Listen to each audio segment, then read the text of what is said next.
Well, this is part two. So anybody who was here last week and listened or watched Peter Devlin with us again today for part two of our special, really, of our episode. And with me again as my co-host over in the other corner here is Lee. So Lee, if you want to say hi. Yeah, hi everyone. Looking forward to part two with Peter. Part one was a great chat, and I'm sure part two will be exactly the same, or even more entertaining. Even more entertaining. There's no pressure that we don't have to rap or anything, but there's a whole side to Peter that we didn't get near at all in the first part. So that'll be interesting. So welcome, Peter. And obviously you've had a bit of action on the table the last few days. Who you've been playing? What have you been up to? Yeah, I've had a Proam on the weekend. It's good to get some match practice again, and I think that'll be useful going into the UK Championship. Played a Pro-Am run by Dave Lewis in Eltham, and I beat Jimmy White in the first round, lost in the second round to Mark Davis. And it was a decent day, played okay, and got a bit of match sharpening. Yeah, and we spoke a little bit in the virtual green room about having Jimmy kind of playing in these events and somebody of his stature, and you kind of likened him to a bit of an icon, really, didn't you? A bit of a pop culture icon, which I thought was. Well, yeah, I said it was like Freddie Mercury performing in a pub, because someone of Jimmy's sort of legendary status. He's been there and done almost everything there is to do, and he's achieved something that I could only wish to achieve so far, and he's still after all of that back in the Pro-Ams, working hard, still practicing at the age he's at, 58, 59. He's low down in the rankings. He's nowhere near the player that was winning world championships. He might be of a similar level, but he's nowhere near getting the results that he was getting back then. But he's still passionate. He still loves it. Still works hard, and that can only be admired, really. So yeah, very, very hard worker. And it seems quite a funny day to have a Pro-Am, Peter. Are they quite common around your area? A Tuesday. There was one today as well. Yeah, there was one today. They're becoming more common. I think the amateur, when I turned pro about a year and a half ago, just before that there wasn't many. Mm-hmm. Dave Lewis was organising as many as he could, and they were really, really useful for me. But since I've turned pro, the amateur game has exploded. There's tournaments every weekend now if you want to find some. Yeah. Most of them are Midlands or Northern based, but if you want to play a tournament, there will be one every weekend. Mm. So it's a great time to be an amateur. There's no money in it, but it's still a great time in terms of competitions. Obviously, the money's all on the Pro Tour, but there's a lot less tournaments. That's another thing. I got an email today from World Snooker, and I was very excited. I was like, what's this going to be? And it said it was a restructure of the calendar. And I was like, oh, why could that be? And they said, because we have introduced a new event. And I was like, get in there. Finally, we've got a new event. Yeah. And then it said the new event is the Bet Victor Championship League, which is an invitational event for the top players. And I was like, excellent, another one. Another invitational event for the top players. So I got really excited when I saw that email, and then I looked at it, and then I got very upset. So I mean, I like the debate is, they've got their status, they've got their position, and they've earned that. So therefore, and the public want to see the top players, which is great, and it's understandable. The general public, they're not interested in lower ranked players. They want to see the Ronnies and the Judds. So that's what the game's catering for. Mm. But that there's roughly 20 events on the calendar, and 12 of them I can play in. Mm. And 8 of them I can't. That's a bad ratio, really, because not only obviously they're getting much more advantage by playing that many more tournaments, because it's not just like 2 extra tournaments, it's eight extra tournaments for the top 32 or top 16 or top 8, whatever it refers to. So yeah, not only is it a disadvantage, but also it's like I'm just sitting here watching all these tournaments go by, and like, where's the earning opportunities for the lower ranked players? Mm. All the earning opportunities is in these the Masters is 250 grand for the winner, and even 15,000 just for turning up. Players Championships 10,000 just for turning up. The Tour Championships 20,000 for turning up. Champion of Champions is, I think, 12.5 just for turning up. And obviously we're grafting off we're grafting for 3,000 just, you know, for winning the first match. And, you know, there's a hell of a lot of money in the game, but it's obviously all going to the top players, which again, they deserve. It's understandable.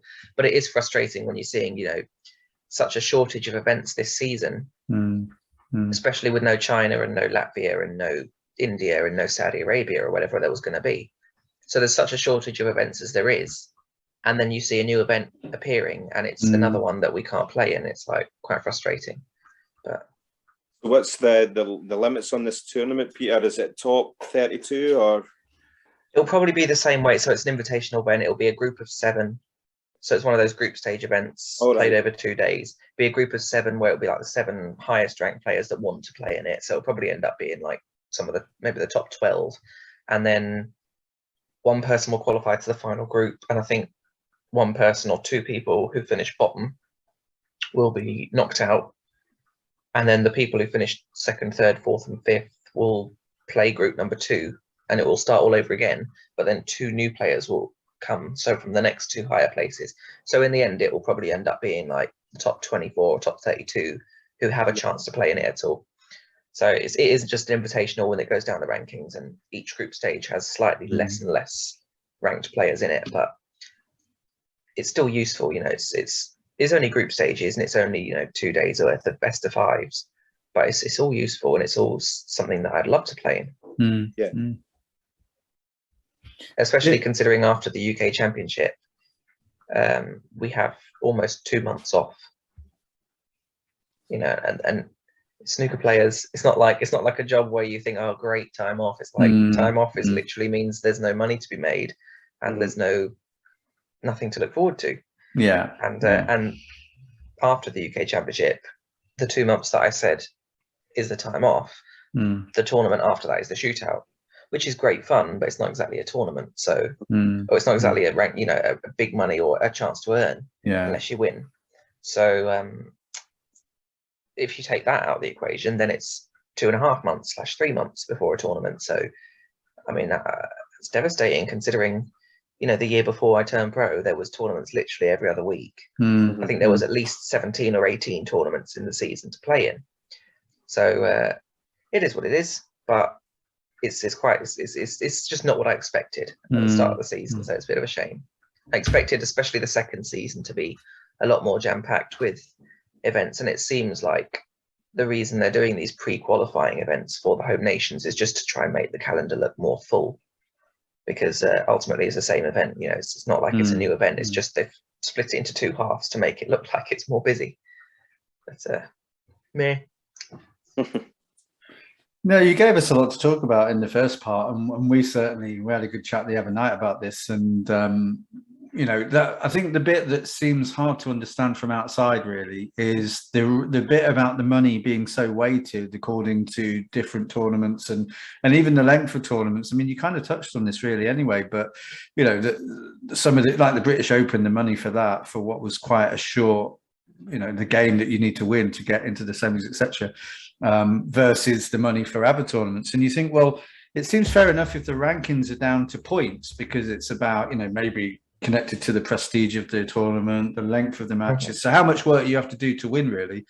And it really isn't, is it? And I suppose we put a Twitter poll out. We try and do a poll every week just to stimulate discussion. And it could be our echo chamber that we're growing. I'm not sure. But what did come from that so far, and I'm just looking at it, is that the question was, should there be wider distribution of prize money so that players lower in the rankings can make a living as a professional player? That was the question. And at the moment, the votes are 75-25 in favour of doing that. So enabling players lower down the rankings to get a living out of snooker, basically, by redistributing the money. So that's overwhelming, 3/4 of who's come back to us. And it's a small sample. It's 56 so far, so it's not massive. It's the reach that we've got with that question. But even that small sample, it just seems to suggest that we don't know who they all are who's answering. But it does seem to suggest that, you know, people do think you should be able to make a living. And the fact that I don't even know how much awareness there is of this, you know, the fact you're on here, and if we didn't have this conversation or people didn't look up the rankings, they wouldn't have a clue of this.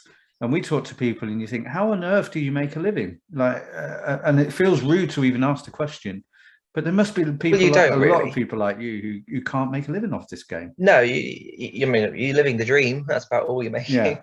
But no, I mean, as I'm actually talking, I sound like a moaner, and I don't like it because I don't want to sound like a moaner because I am so privileged to be on the tour and I love it. I absolutely love it. I think it's awesome, and I'm getting opportunities I've always dreamed of.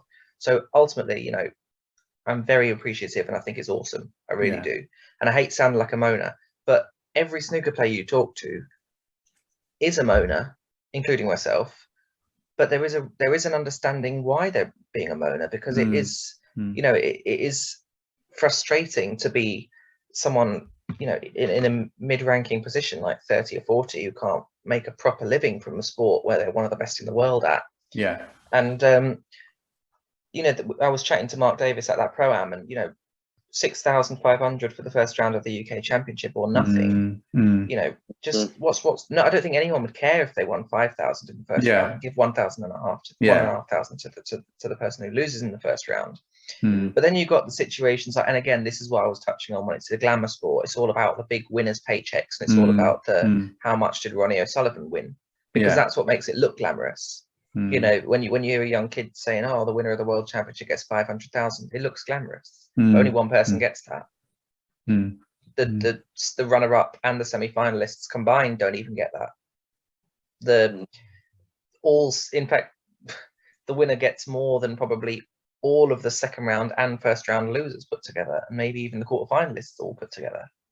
In fact, they do. So, all this.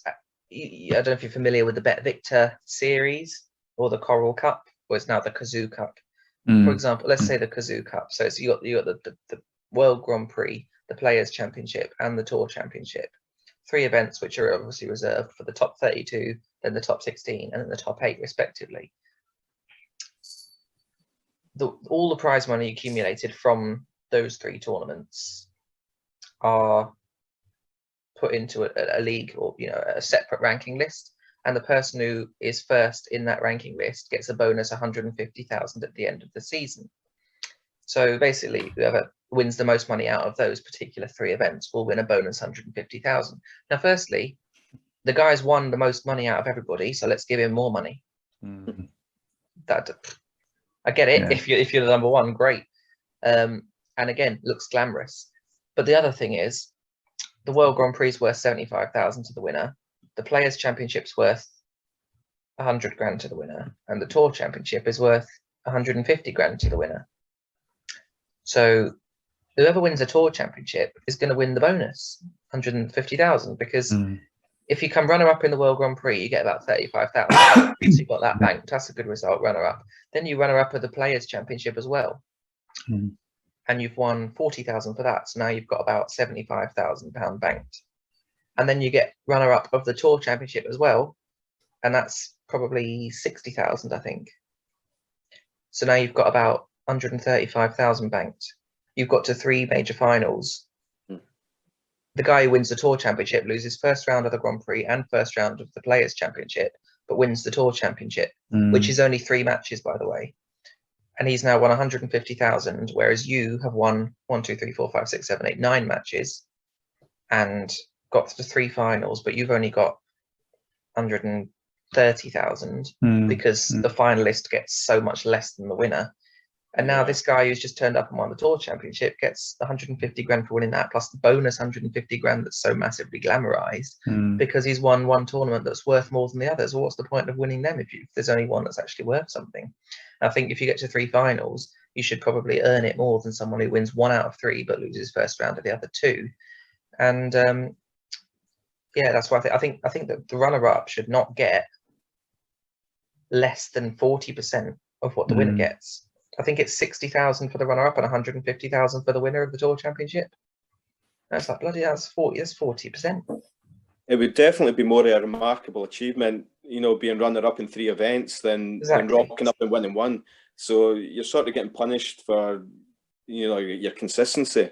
I think to some level you have to be judged on how many matches you win rather than which fortunate event you happen to win them in, depending on the sponsors behind that event, because the sponsors behind that event can change. Joe Perry got to the final of the Wuxi Classic and won 35,000. The next year, the Wuxi Classic got bigger sponsors. That's a good job by Barry Hearn or whoever was that organised those sponsors. But the next year, the runner-up of that exact same tournament with the exact same format got something like 75,000. And now Joe Perry has been not just taken over, but blitzed away more than double for exactly the same achievement, purely because of the sponsors, which is nothing to do with any of the players. So I think for that reason, I think it should be based on how many matches you win. For example, if I could get to 3 home nations. This was another thing me and Joe were discussing. I could get to 3 home nations quarterfinals, and to get to a home nations quarterfinal, you're going to have to beat a few top players, a few top players. 4 matches in one of them, beat Ronnie, whatever, get to the quarters, win 10,000. Second event, Northern Irish, get to the quarters again, win another 10,000. Then the third event, the Scottish, beat Judd, whatever, blah, blah, blah, win another 10,000. So I've now won 12 matches and I've won £30,000 on my ranking, which is great. But then let's say someone very relatively new who qualifies for the Crucible completely unexpectedly. And let's say someone like Julian Boyko, talented young player, completely out of the blue, flies through the qualifiers and gets to the Crucible. He's now completely nervous, brand new, he's a rabbit in the headlights, and he draws Ronnie O'Sullivan first round. Who's going to win that? Most likely, Ronnie's going to win it, and he's going to win it 10-1, 10-2. It's unlikely to be a close game because, the guy's very scared. He's, in the Crucible. He's playing Ronnie. Ronnie's taking it like a practice session, beats him 10-2. How much does Ronnie win for that one best of 19 match? 30,000. And I've spent 12 matches getting the same figure. So that's basically, in a nutshell, what me and Joe discussed. How I've won 12 best of 7 matches, which equivalates to 84 frames. No, 12, that's potential 84 frames, but 12 best of 7 wins would be 12 times 4, 48 frames against various opposition. And a top 16 player would win 10 frames in the World Championship against someone who they should never lose to anyway, or not even get close to losing to. And that is the equivalent. And in a way, there is, there is this sense of the rewards aren't equitable, and year to year, depending on who's sponsoring, it could be different. So there's things that are just so, well, you could say nonsensical or whatever, but there's things that, but in a way, if you on the tour was earning, if you were earning enough to make a decent living, and you could see the pathway to get to the bigger money, and you thought, well, that's doable and I can live like this, but I really want to get good and I want to excel. This whole thing about Barry Hearn not wanting to reward mediocrity, it's perhaps not that, but it's saying there's enough to make me be a professional and live off this, and I want a better living, and I want a bigger house, and I want this and that, but I can't get that unless I get better as a player and go right up the rankings. That feels fairer if at least at some point, if you're on the tour, you are going to earn enough to make a living. I think that's the bit that from outside, it just seems a struggle that so many players we have on here, and we, ironically, we get access to players who tend to be outside of the top kind of 10, 16, more so than the top 16. We've got some good ones who do come on, but there's a lot of players there just try, they're chuffed really that somebody's interested to talk to them. But also it's good for them to talk and have a profile and hopefully, carry on in the game. But they're all in the same position as you, where they can't make a living off the game as it is today. Well, yeah, from the outside, it might look different. I'm just looking at the rankings now. If we take the top 64 is the threshold, that's what everyone talks about.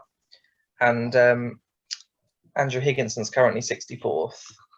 With ranking points, which is a 2-year rolling list of 64,000, which means over the last 2 years he's earned 64, which means that's 32,000 a year. Yeah. For some reason, nobody ever thinks about that being, that's not how much money you got in your pocket. That's how much you've earned. So 32,000 minus tax, minus expenses, which is a lot of money. I mean, you're talking a season on the Pro Tour with all the traveling is going to cost about 10,000 as well. That's nothing.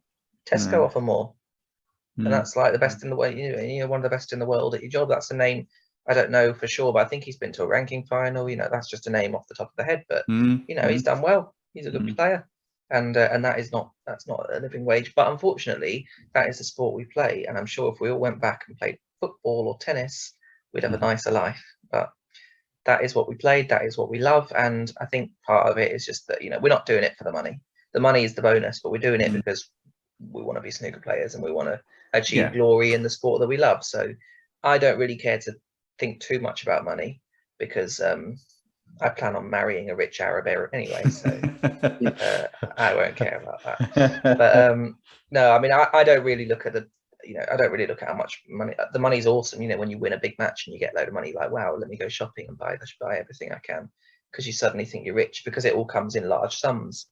But those large sums, you don't know when the next one's coming. It's not like a consistent wage. So you win a bit of money, like, yeah, you feel like awesome, and then suddenly it's like, oh, haven't won a bit for a while now. And then you don't know when you are going to again. So Peter, given how sort of lopsided and the distribution of the money at the later stages of the tournaments, the rankings are based on that. So do you think maybe just scrap a money system, ranking system, and maybe just go for a point system? Give me 1 second. I'm just going to sort the lighting out. I've moved to the living room. Yeah. Hello. Hey. Sorry, Good. did you stop the recording? Yeah, no, it's all good. We're on again. I'm back in front of my vines. Yeah, my idea of the points-based ranking system, I thought it was a good idea, purely because you can go, oh God, I'm out of breath. I've only ran from the living room. Yeah, I thought it was a better idea because you could categorize the prestige of a tournament based on how many frames it's out of, or the history behind the tournament. All the home nations, obviously, as they are the same, but the home nations are very similar to Gibraltar because they're all best of sevens, and so why not just have the same sort of thing? And also Gibraltar, which is probably the most ridiculous one on the calendar in terms of prize money distribution, because for anyone that doesn't know, it goes round by round.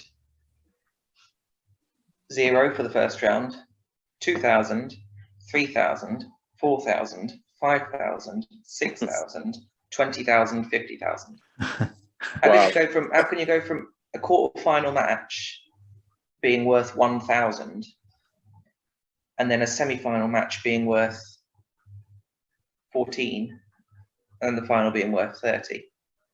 So the percentage increase on money, 5,000 to 6,000 would be 20%, I believe, a 20% increase.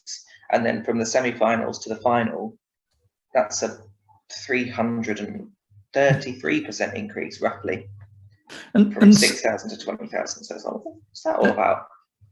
And some people might listen to this or watch this and go, well, that's the system. Who cares? That's the way it goes. You've got to be brilliant to get the best results or get the best money. And they'd be right. They'd be right, because I'm just chatting nonsense. No. But no, what I was going to say, though, was that, and I think there'll be a lot who might think like that, but what I've been trying to get out when I've been saying about, just making a living business is there a danger, and do you know personally of this experience where players who maybe have got the talent to go a long way are just giving up because they can't afford to do it, it gets too tight, they find something else to do? Because that's the real problem, isn't it? We talk about, oh, where's the English players? I've heard this a lot, where's the English players? And you think, well, are we getting players who, if they could earn enough money to make it work, and maybe they have to do something else for a bit until they get to where they need to get to, are we losing them because they're just not looked after in the early stages of their career on the early part of the tour? Because that would be a problem, wouldn't it, from a supply line point of view? Yeah, I think that potentially is a thing. There's players who are going to struggle to, if they're on the tour, they're going to struggle to earn a living from it. And it's demoralizing. You are spending a lot. And if you're not sponsored or, reasonably backed, you are going to be out of pocket very soon. Same with the amateur game, there's not really any money in the amateur game. And it's a shame because obviously we're hoping that it's going to improve. over COVID, obviously, it's been a downhill spiral. You know, it sounds bad, but obviously with China being gone for 2 years, that's now why, as I said before, Andrew Higginson's on 32,000 a year. With China being a thing, you probably average that to maybe the same position being worth 45 or 50,000 a year, because China's, if it's 4 events a year that are all worth £5,000 for winning one match, then that would balance it all out again, and that would then make the UK Championship coming up much less standouty important, because at the moment the UK Championship is so important because it's the only event that's worth that sort of money. You know, the next is £6,500 for winning one match, and apart from the World Championships, every other event is 3,000 for winning one match, or 2,000 for winning one match, and this is 6,500. But not just that, obviously most of these events is £3,000 for the first match, but it doesn't double up. It goes 4,000 after that, and then 5,000. So, you know, a last 16 might be worth 5,000, but the first round of the UK is worth 6,500. So at the moment, it just stands out like a sore thumb on the calendar in terms of tour survival or climbing up the rankings. Whereas in normal season with Chinese events, there's probably 4 more of them that are similarly big money. So you haven't just got to do well in one event. You've got 5 different events where you can have a good run. So it's been heightened this year, and I've only ever known what the tour's been like in these 2 years. So that's probably why I sound a lot more critical, because I've not actually experienced it the way it should be or the way it usually is. But on the terms of money, fingers crossed nothing happens with the betting companies, because I've heard rumours that, you know, with betting companies being phased out of mainstream stuff, that would hinder the financial aspect of snooker, which we're obviously going to hope that doesn't happen. But yeah, back to the question, because I've gone off. Young players are going to struggle. I certainly did. You know, I was, as an amateur, going around begging for sponsorship just to try and help me go to the local competitions. I never had free. I did have free practice, but for a lot of the way through my childhood, I didn't have free practice. And I was trying to, you know, just scrounge an hour here and an hour there just to play, or play, you know, play people for the lights. Loser pays lights, and try my arse off just to win, because otherwise I'd be paying the lights, and then I wouldn't be able to practice the next day. So it's not easy in terms of surviving. And someone on the tour, it's not so bad when you're on the tour, because if you do win, you obviously win some money, whereas on the amateur circuit you don't really win much. But it is demoralising, and the current system as it is, especially when you're being put up against top players in the first round of every event, is unlikely you'll make a decent living. You know, it's unlikely. But you know, if you're good enough and you get a bit of luck on your side, you can do. But even then, you know, you've got to keep it up every single year, because otherwise you'll fall back down again. So it's very cutthroat. It's very, very difficult. But it's not something we can change, because there's only a certain level of money in the sport. You know, it's not like tennis where there's sponsors and money coming out of every you know, every racket's got, you know, everywhere you go there's money in tennis or golf or football. You know, we have a limited budget of money, and that money, which they handle as best they can, will mainly go to the top players, because that's where the glam of the sport, that's where people watch, that's what people find impressive. I think I said in the last podcast that at some point last year I calculated that the top 5 players in the world earned more money than all 123 others combined.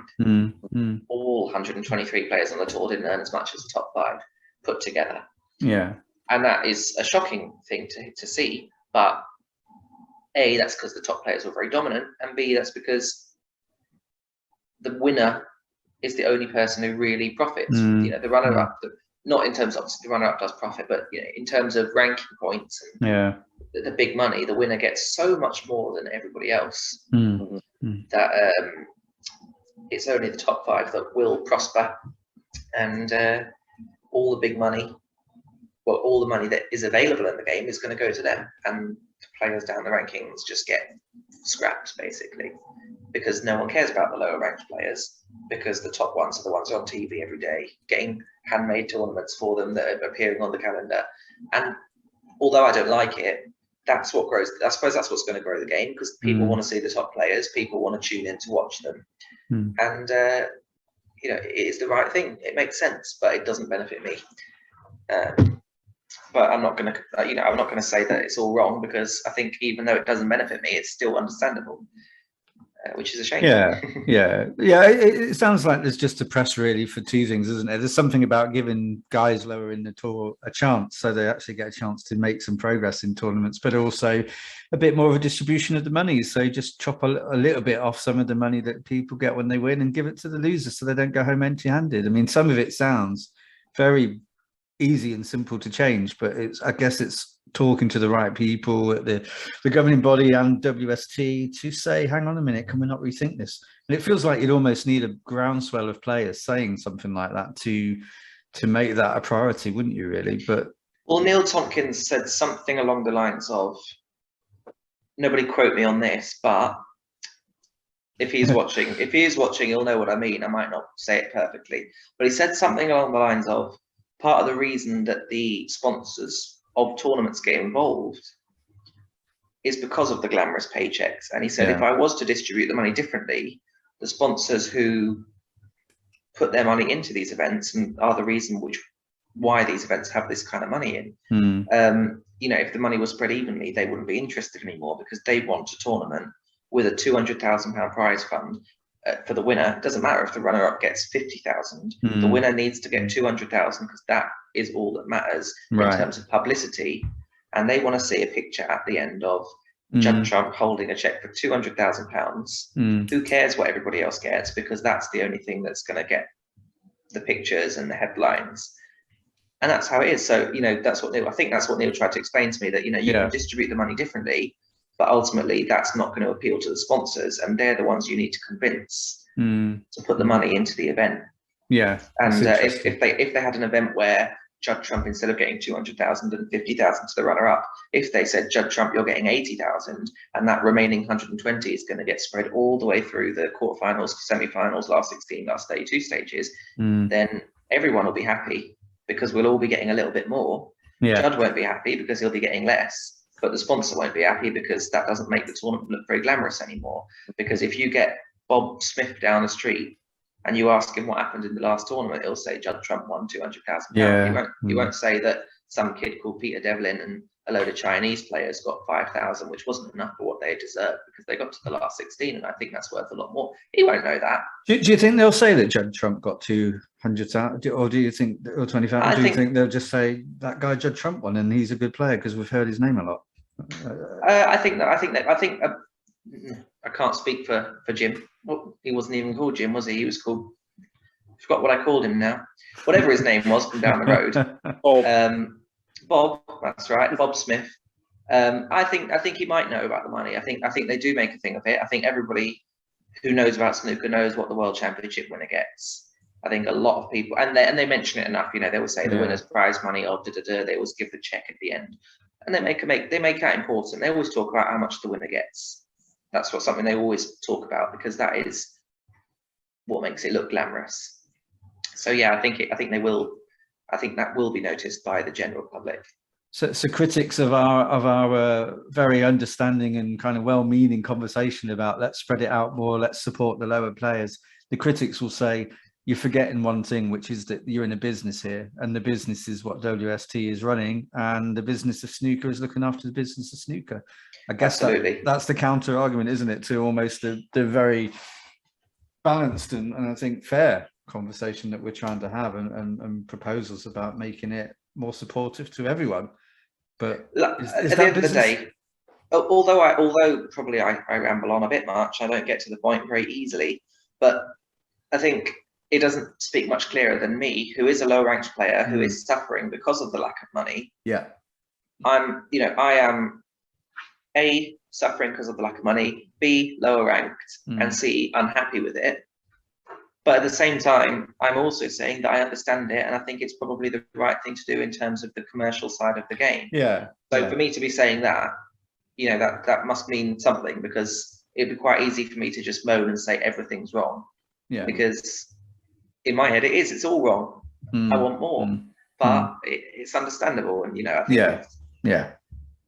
I mean, Peter, you're looking at it from a selfish point of view, which is quite right. But the people and the powers that be are looking at it from a business point of view and a commercial point of view.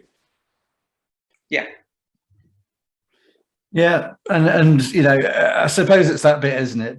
That if there's any thinking, I mean, you know, I know Jason Ferguson, someone we've had on already, and there's people around who you know, I'm sure would listen to the points of view. And as you say, you had a discussion about that anyway with Neil Tompkins.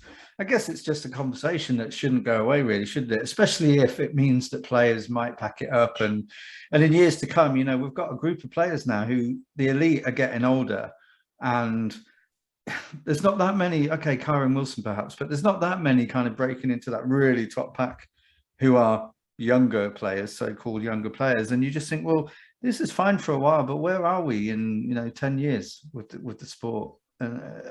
If people will always find their way to the top, it's like pouring oil in water, the oil will rise. I don't think that's the saying, but you know, at the moment, the players you've got at the top, they're there, and then when they fall off, there'll be a new section of players who climb up. That doesn't necessarily mean that they're better than what the top players are now, but they'll be the top players of their time.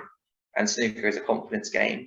And I think, let's say, for example, that Kyron, who is one of the highest ranked younger players, he's one of the most improved players over the last 10 years. If the top players fall away and Kyron then slowly becomes number one or number two, I think that he will gain so much confidence from that he will become a better player, and it will make him a better player, because snooker is such a confidence game. And I think there's so many players down the rankings who aren't achieving their potential because they're not confident enough. And the reason they're not confident enough is because there's so many other good players who keep knocking them. Yeah. And I use the analogy of football quite a lot as well. Or well, I've got two analogies. It's either the football one or the junior snooker one, when I used to go to the home internationals. So the home internationals one was that I was on the junior circuit, the Premier Junior Tour, EASB, and I was on it with Ashley Carty, Joe O'Connor, Sanderson Lamb, who was in my England team, Brandon Sargent, Louis Heathcote.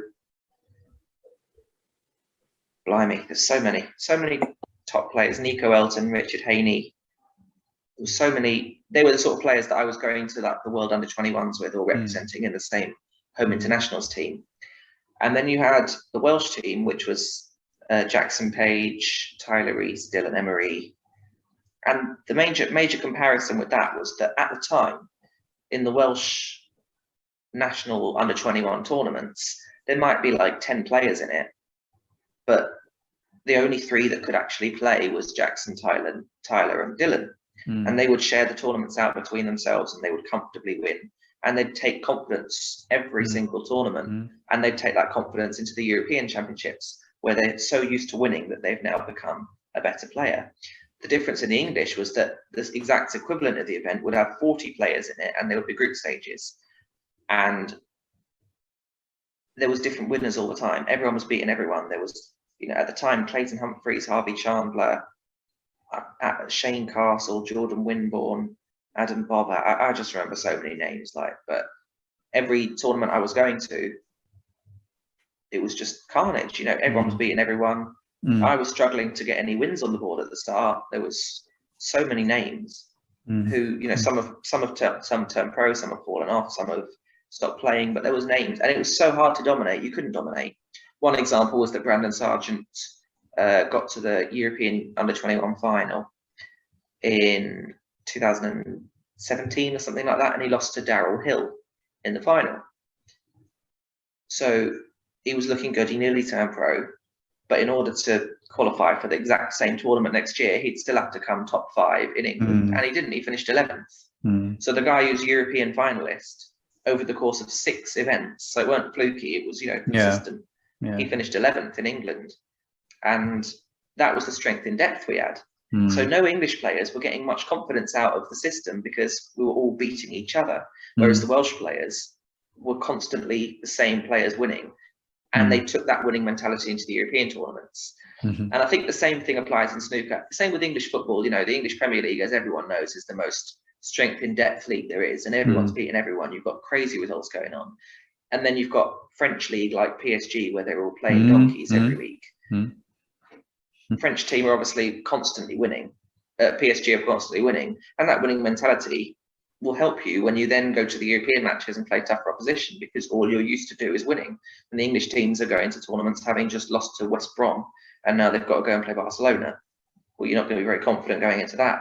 So I think that psychological mindset certainly is a case on the Pro Tour, in that there might be a great talented player somewhere in the middle of the rankings, but they can't get their talent out, or they can't get their ability out, because they're always drawing tough players, or they're always, there's so many tough players, there's so much strength in depth, and they're constantly losing, and they're not holding any confidence, and they're not able to develop as a player and develop their confidence, because confidence might come quickly, but it goes very quickly as well.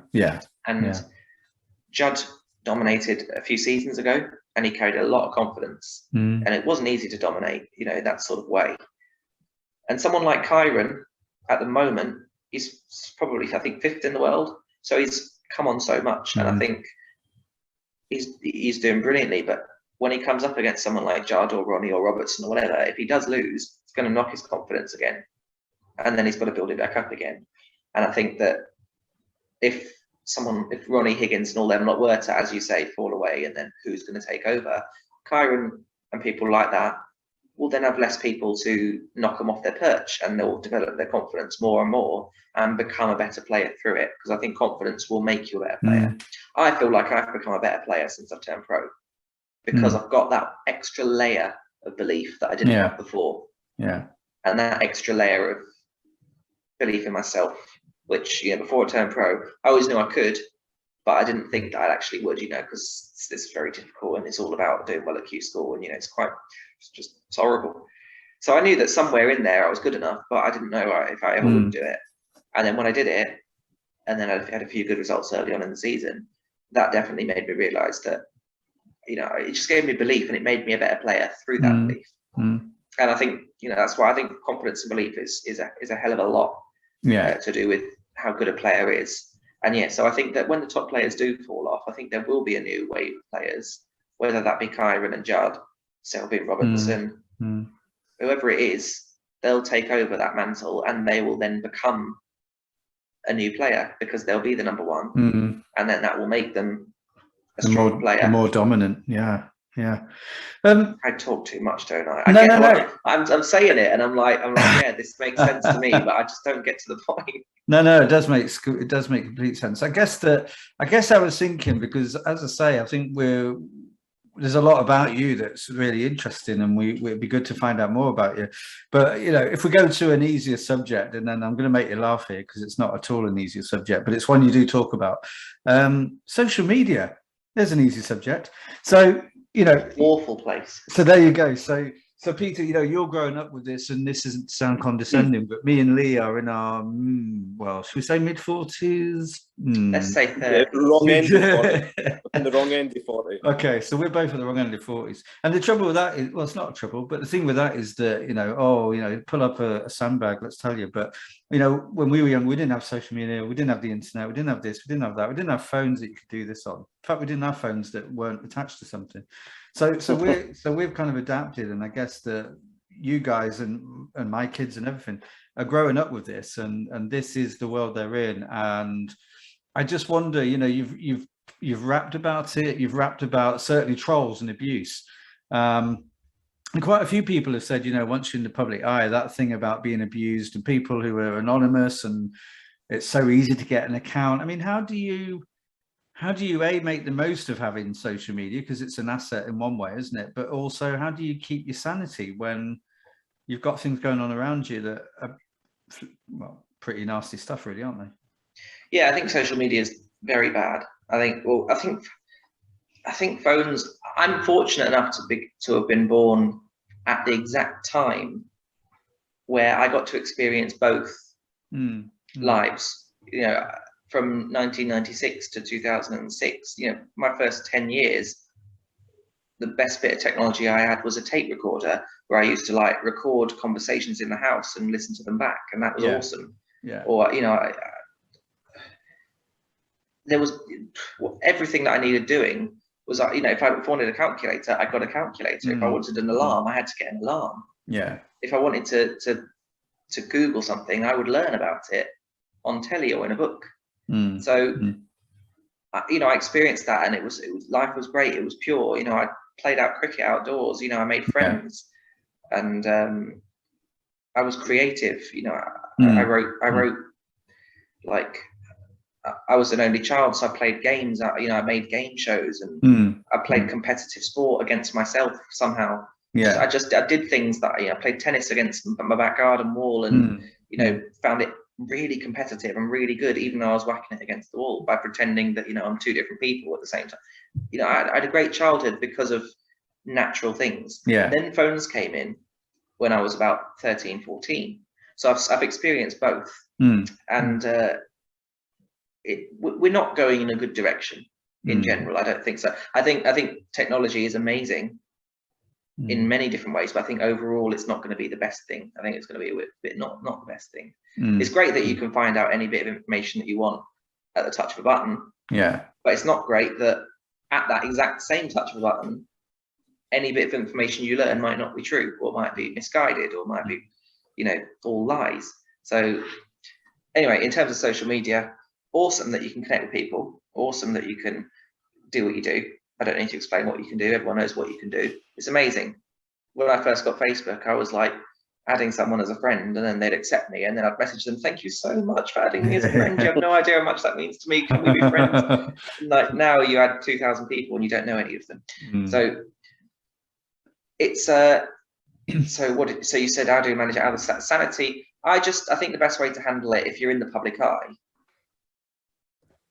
is to, I think, maintain whatever level of social media you can keep. So if you can handle it, handle it. If you can't handle it, get rid.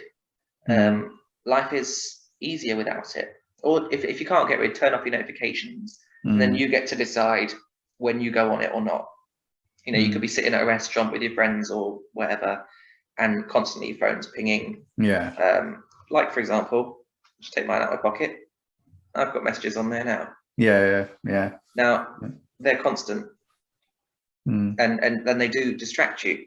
Whereas if maybe just turn your notifications off, and then nothing will distract you. And then when you're on your own in your house, you've got time for yourself, then see all the things that have been going on. That'd be quite good. That's a good bit of advice. Then the phone doesn't dictate you; you dictate the phone. Yeah. You do get trolls. I got a message yesterday morning. I just woke up in the morning, and I'm not going to swear on your wonderful podcast, so I'll just change. I'll change a few words. We can guess. It just said something along the lines of, "Oh my God, I cannot believe you are a professional snooker player. You are who?" And I was like, "Oh, good morning to you too." Wow. What is that? I mean, what is that about? I was like, I can't believe it either, because I have lost 4 games in a row now. But no, normally I always give a witty reply, but it was 7 odd in the morning, and I wasn't awake yet. Yeah. So I just thought, I just deleted the message and ignored it. And I don't normally do that. I like to reply to people. I don't know why, but I couldn't think of anything. It was early, and I just woke up and I was like, no, I can't be over there. But I get a few like that, and I've had the usuals after I won a match at the shoot. Usually it's when I lose a match because someone's betted on me to win. But when I beat the Sowski in the shootout, someone said, well, he called me all sorts of names, and then he said, I hope I get run over by a bus. And I informed him that it's 11 o'clock at night and Milton Keynes don't have a night bus service, so perhaps a train instead. And then they replied, yeah, train will be fine. I was like, oh, will a train will be fine? Oh my God. Will a train be fine? That would be great. Okay, well, as long as the train is fine. I didn't know it was exclusive to a bus, as long as the train's good. But then when you converse with them, this weren't no troll either. This weren't no like blank profile Guatemalan.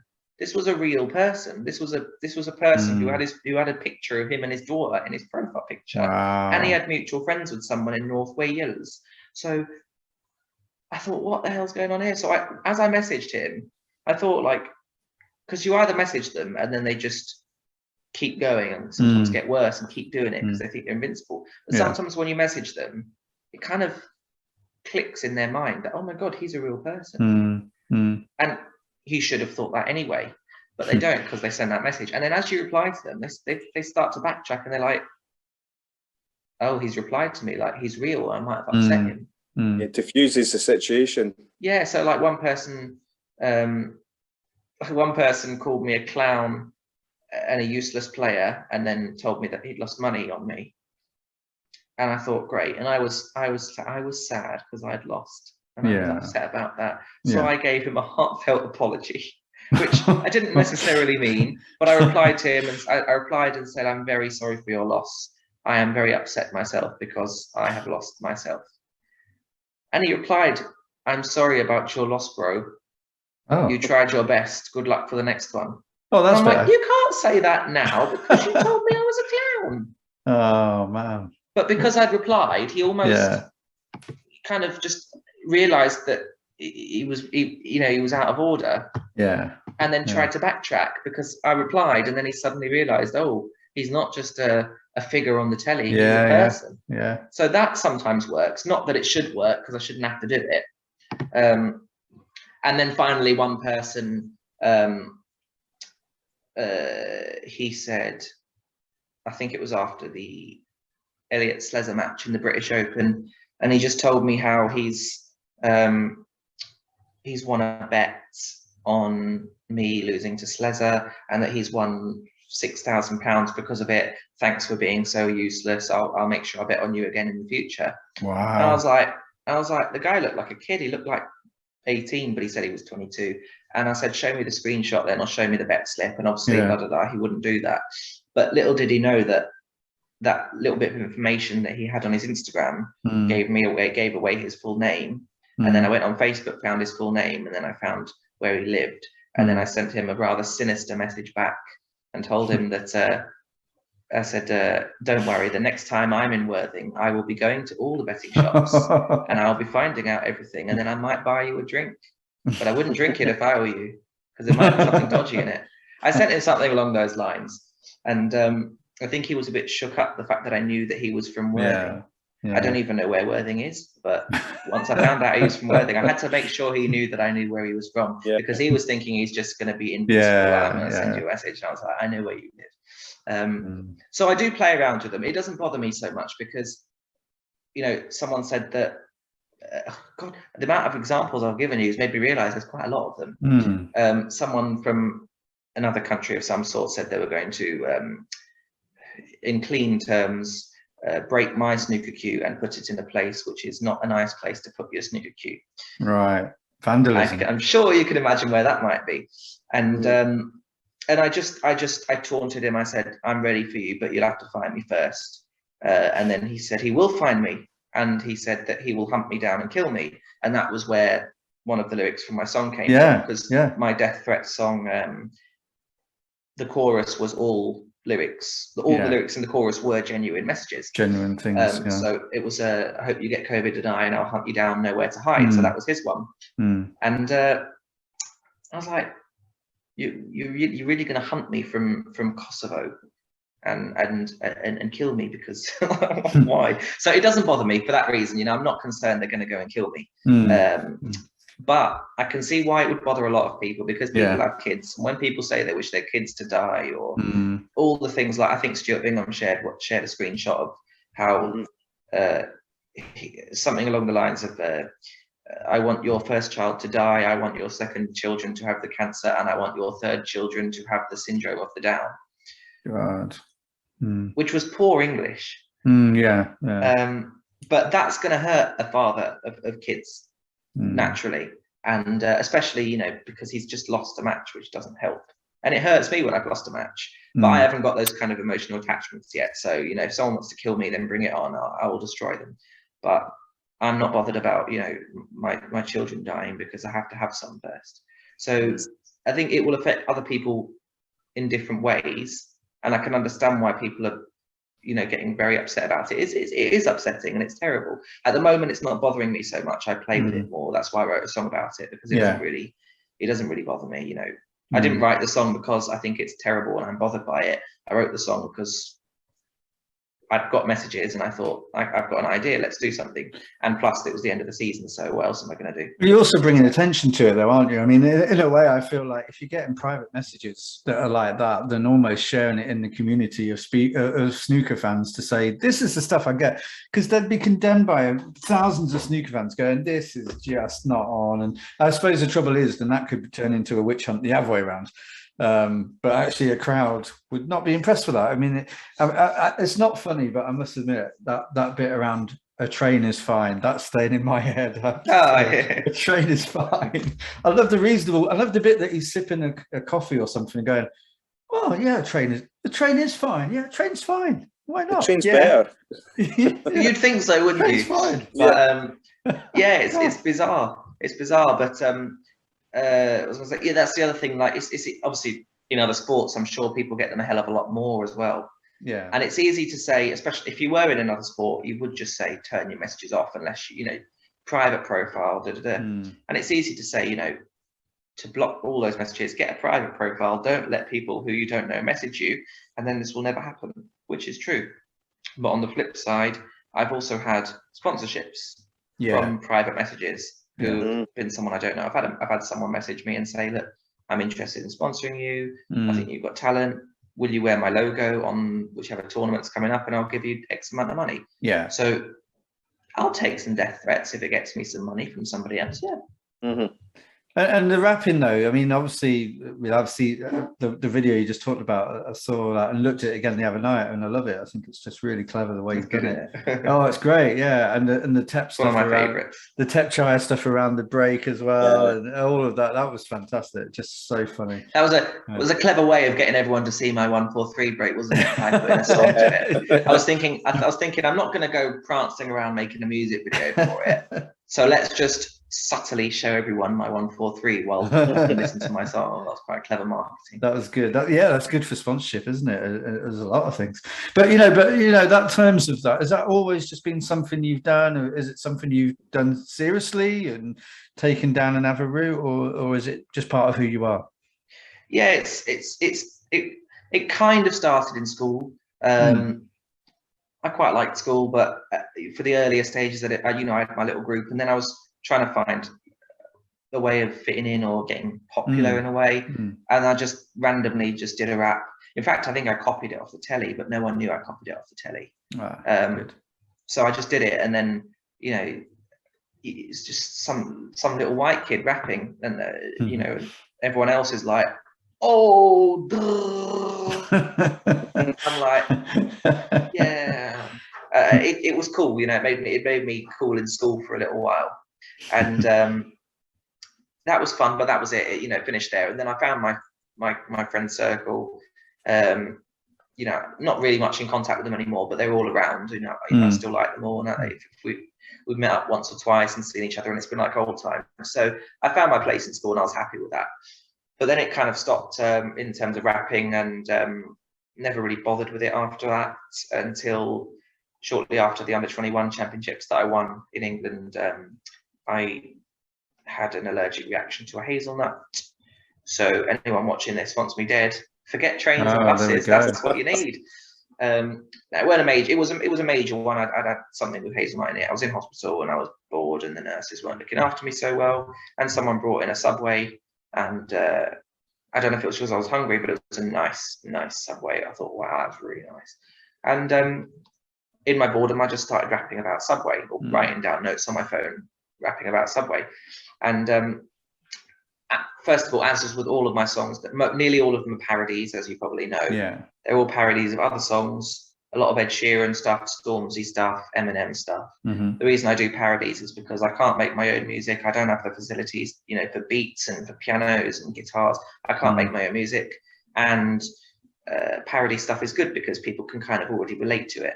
Yeah. So if they already know the song and they already know the general vibe of it, they're more likely to relate to it. Yeah. And obviously with the Tep Chire and new stuff, He Take My Money When I'm in Need is the lyrics of the Kanye West song, but it's also perfectly sums up this.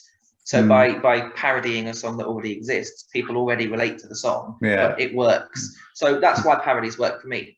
So I did the Stormzy Shut Up parody called Sub Up about Subway, and I wrote it and never did anything with it for 6 months because I didn't think, you know, it was worth anything. And then I saw other YouTubers making very similar stuff and becoming like rich through it, and, you know, getting millions of views by doing parodies of other songs. Yeah. And I liked them, but I knew mine was better. And that's the thing with not just YouTube, but all sorts of internet creators. It's not about who's better, it's just about who gets a lucky break. You know, I know my stuff is better than a lot of stuff on there, but sometimes you need Lad Bible to share you, or you need the right people to share you, and then you blow up. And then become something else. I haven't had that. I've had a lot of people sharing me. I've had about, I'd say in total on all platforms, about 4 million views through all of the different social media platforms. A lot of that has been because Odds Bible or Lad Bible have shared one of my songs, but by them sharing it, I don't get nothing out of it because they they get all the credit. They tag me in it, but no one's going to watch a video and then try to work out who created it and then go and follow them. No one does that. They watch the video and then they move on. So I'm not getting the benefits from Lad Bible sharing it, but it still counts as views. But anyway, once I saw the Subway stuff, once I saw the other parodies blowing up, I thought, I've got to release this then. So originally I wanted to parody the music video as well, which is Stormzy and the Mandem all wearing red Adidas tracksuits and looking very dangerous, like they're going to stab someone. And unfortunately, all the local Mandem from my area were busy stabbing people, so they weren't available to do the video. So I had to just forget the parody of the video and just do my own video with the Subway sandwiches. And I went around my area parading the Subway and doing all sorts of stuff and popped it online. My video editing was already quite good because I did a few like video editing stuff at my local club, you know, promotional videos for people. And so when it came to iMovie on a phone, I was good with that. So I did my promo stuff, and I built the video, and it was great, and I liked it, and so I put it online, and I got a lot of positive comments, and it's a nice feeling, you know. It's a bit of vanity, but when people are commenting on your stuff saying they really like it, it's one thing saying well done and winning a tournament, but it's another thing saying I really enjoyed watching something that you wrote, created and performed and edited, you know, everything like that. It's nice to hear. And I got a lot of positive comments. I think it got like 80,000 views on my Facebook page. Cool. And it was very nice. And then at that point, it was a case of, if something captures my interest, then I can't not write about it because it's niggling away. And normally it's only when I get the actual parody song to do, that's when it hits me. So I could have an idea, but when I get the parody song and the hook line, then I've got it. So that it was the Tech Chai thing. Like someone on Twitter said you should do a song about it, and I was like, no, not happening. I've got far too much hoovering to do. And then suddenly, he take my money. The Hoover went down at that point, and I was on the sofa. 30 minutes later, done. Because I had to get it done. But the same thing, like I love prawn cocktail crisps. Suddenly there was an advert saying prawn cocktail crisps might get discontinued in favor of paprika flavor. The pen came out. Didn't like that. I went on a Tinder date back like 4 years ago now, and unfortunately she did not look like what the picture suggested at all. Completely almost a different person, which then I wouldn't say I was writing the song while we were on the date, because that would be a bit over the top. But very shortly after, the lyric in her pics looked like Kate Moss, but in real life like Jonathan Ross. Now that suddenly, just that lyric, and then suddenly I'm like, okay, I've got to do it. I ended up writing the song on the way to a tournament. I didn't do very well in that tournament because all I was thinking about was Jonathan Ross and Kate while I was trying to play shots. So that was a difficult one to focus on. So it's always something like that sort of triggers it. You know, things like, obviously the coronavirus song was obviously coronavirus. I had to do something. Can't Win a Bet was one of my favorites as well. I think everyone can relate to Can't Win a Bet. And yeah, so most of the time they're very much something that inspires me at the time. iPhone prices.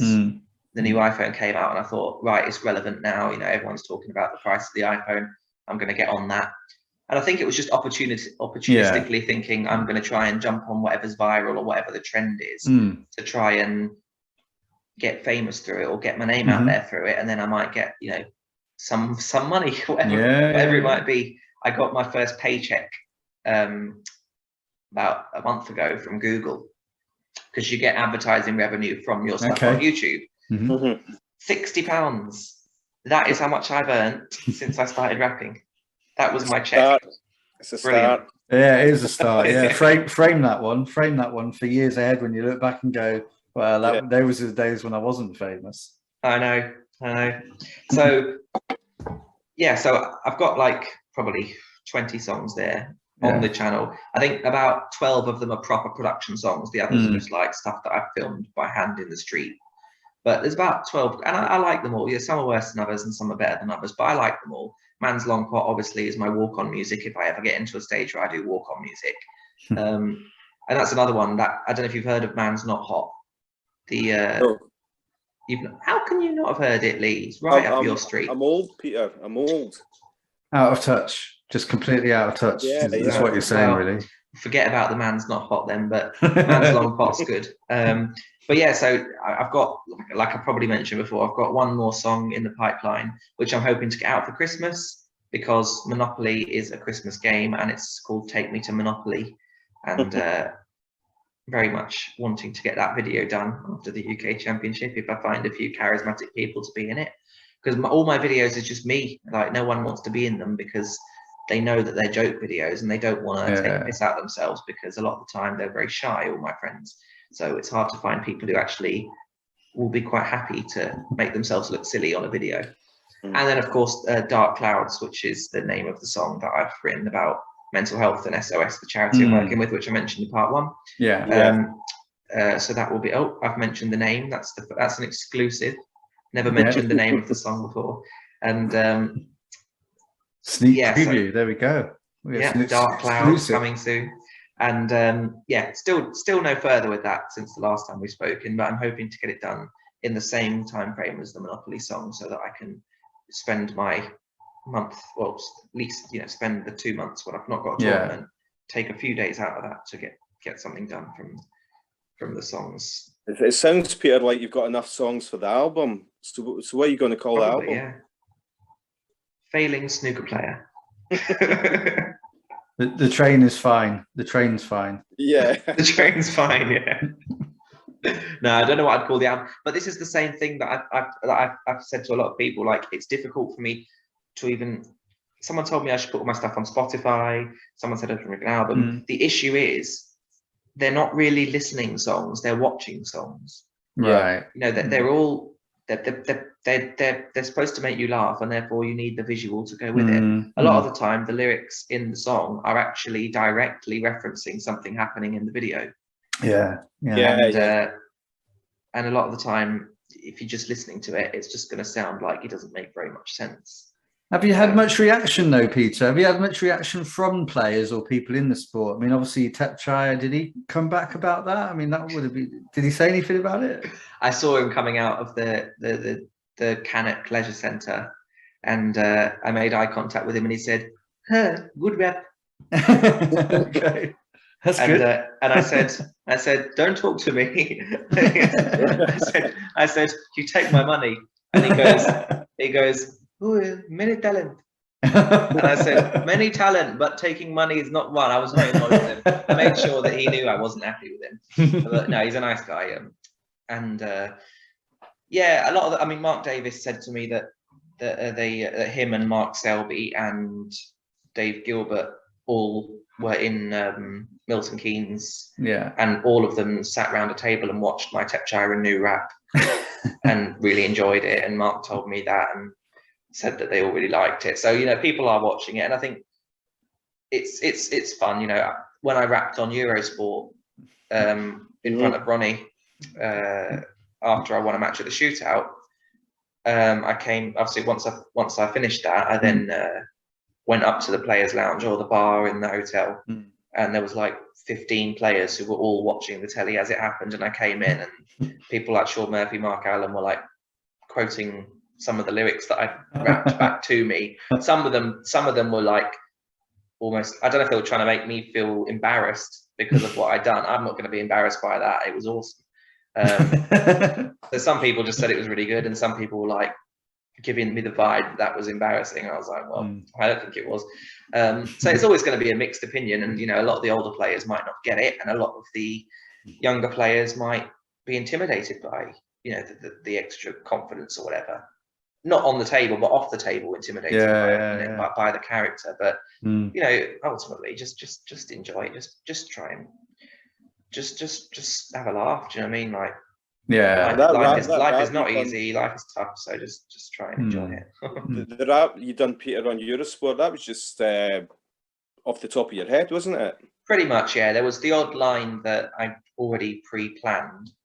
Well, no, none of it was pre-planned because I didn't know they were going to ask me to do it.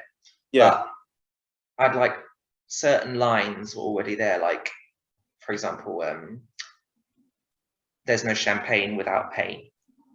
Was a line that I thought of for a different song, like in the past, because you've got to go through it if you want to get that champagne. That makes sense. Yeah. But yeah, most of the lyrics were just literally off the top of my head. And looking back, I'm quite surprised I even got through that many lyrics, because you'd think that I'm guaranteed to mess up, you know, live on telly, not even being told that I was going to have to do it. Well, first of all, I had to win the match, otherwise I wouldn't even have been there. Yeah. And then for him to just say, do a rap on the spot, looking back, you'd think no chance, like just say no, because you're going to embarrass yourself. But I've never yet embarrassed myself. I've never made a mistake so far. And for that reason, I've got confidence in it, and I haven't got any fear in it. I'm more nervous playing snooker than I am rapping on live telly. So as I was doing it, I was just in the zone, you know, they were just flowing. And it was quite, once it was finished, I was like, wow, I've done good there. Like, might not be the best, you know, in terms of quality of rap, but blimey, you know, to do all that on the spot, while Ronnie O'Sullivan was looking like he'd rather be at a funeral. It was awesome. Yeah, it was impressive. Yeah, I got a very mixed review on Twitter for that. Yeah, well, there is. I mean, there is a big traditional kind of crowd as well, isn't there? I mean, if you know, I've seen a lot this week about the champions now this week, and about the way, you know, about the tops, the polo tops, and people absolutely savage about it. Yeah. And you kind of think, God, you know, anything that deviates from the traditional old style is always going to get hammered by a lot of people, isn't it? Whatever it is. Yeah, you can't please everybody's truest thing ever. Yeah, but yeah, I think, and is that part of you normally though? I mean, this whole, you know, you said about confidence with the snooker, which is, you know, it breeds confidence, winning breeds confidence, but you've got an innate level of confidence. I don't know how hard you have to work at it, but just to do what you do with the rapping, with being able to put yourself out there. I say most people, a lot of people can't do that and wouldn't do that, you know. But is that something you've built up over years, and you were shy and you've changed, or is this always just been there? Is there a bit of an extravagant part of you that's always been there? Yeah, I think I've always been quite outgoing. My mum would tell me stories about how I was traveling in the buggy on the way to church, when she used to take me to church, and I'd just pull at random women's dresses and say to them, "Where are you from?" And they'd say, obviously we're from London, so everybody's from different countries. It's very, very, very broad. Yeah, very a big selection of places. And whatever country they would tell me they're from, I would describe what their flag looked like. What age did you stop doing that? 23. Still pulling at dresses now. And that's where you're from. Yeah, that's a good one. Keep that one. So I'm very, very cultured in terms of geography, being from London. Like I know a lot of random facts about a lot of countries.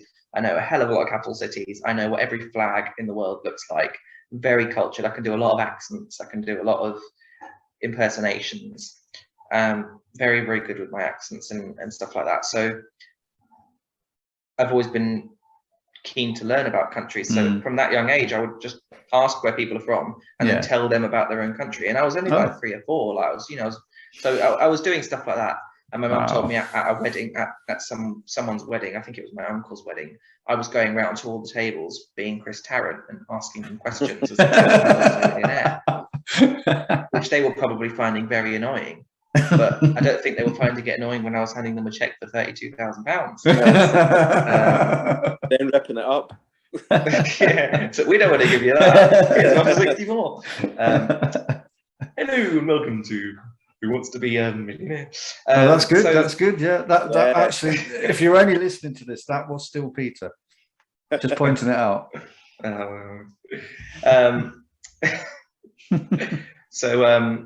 Yeah, I think I was always quite eccentric, and I had a good personality. I went to a drama school, performed on stage, did a bit of singing and acting on stage, and was on a kids' TV show, obviously, as has been mentioned a few times on the circuit.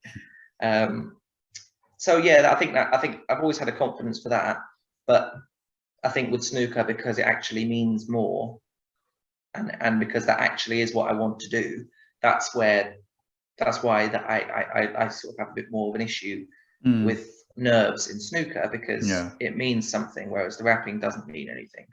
You know, if I got up on a stage and messed up, that wouldn't cost me anything. Yeah. And the same reason why, I think I probably mentioned it in the first episode, I went to the Milton Keynes Stadium and I rapped in front of just under 10,000 people.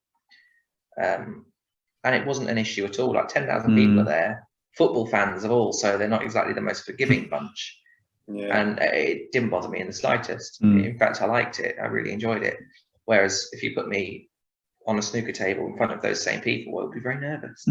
So it's just a case of, I think if your heart's in it and it means something, then it's understandable to have more nerves. Whereas if you're doing something that really doesn't bother you, like if I went and played Roger Federer at Wimbledon in an exhibition match, I'm not going to be extremely nervous because it's not what I do.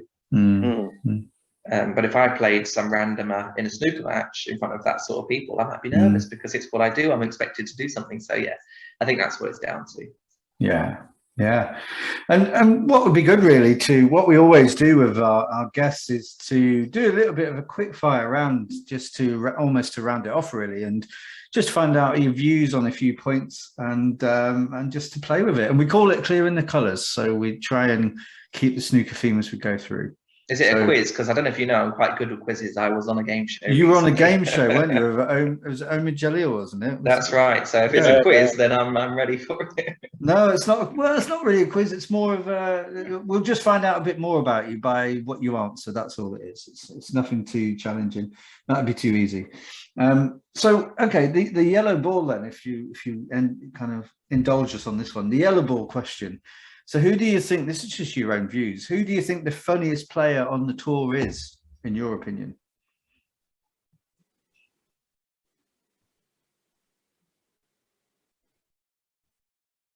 There's a lot of thought going on there. Do you know what? I don't know enough people because everyone's been so encouraged to keep away from each other. Right. Yeah. That I've not really. I'm going to say off the top of my head, Mark King. Oh, okay. Like everyone always says Mark Selby because he's the jester from Leicester. He might be funny, right? I don't really know him that well, but because of his nickname, everyone just assumes him to be a comedian. I think I'm quite funny, but off the top of my head, someone who's made me laugh in players' lounges is Mark King. Right, Mark King, Yellow's dispatched very nicely. Okay, Peter, green ball question. What is your favourite venue outside the Crucible?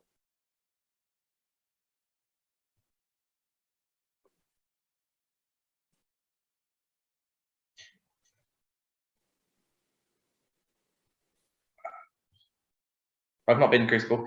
I'd say Watford Coliseum was probably my favourite venue because it was my first venue and it was a one table setup in front of a big crowd. That'd be the shootout.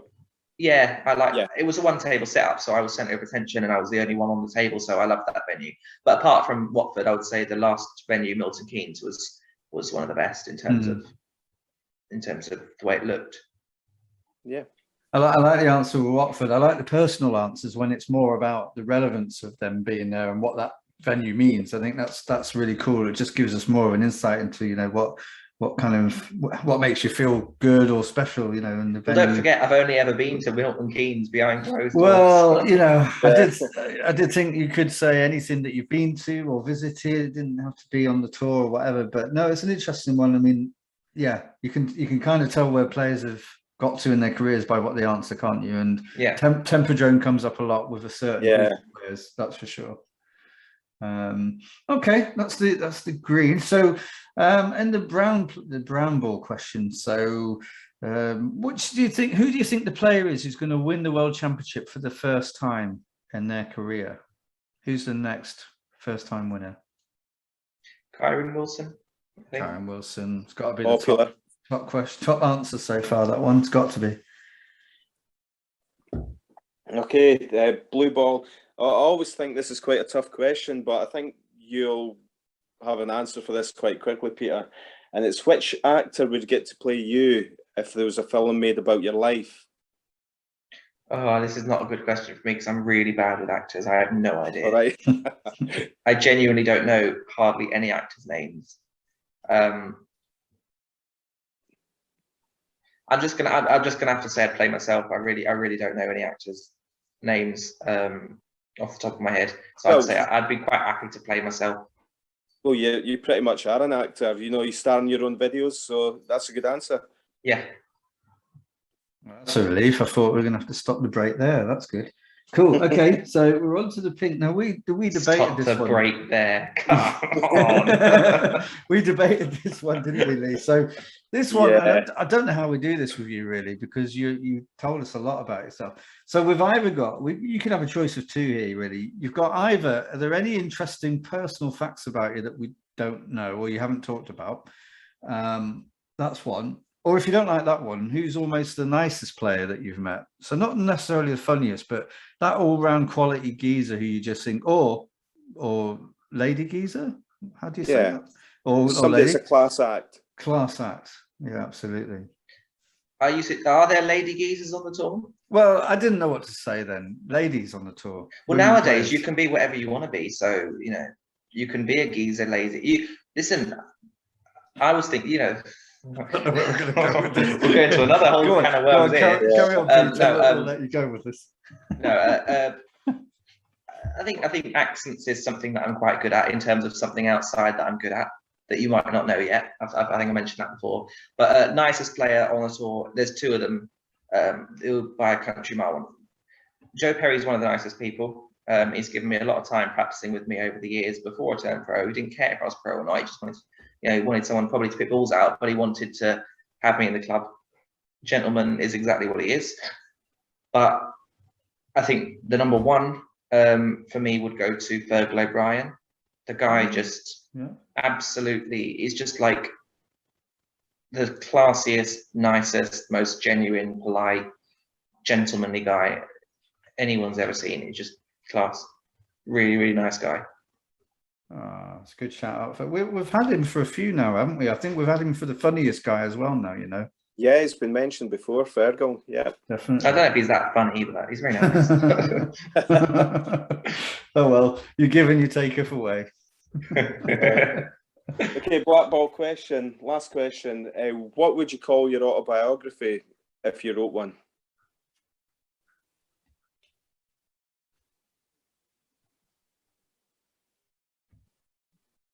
God, you don't have easy questions, do you? I thought this was supposed to be quick fire. Like, what would you prefer? Pepsi or Coke? That's up to you. My autobiography.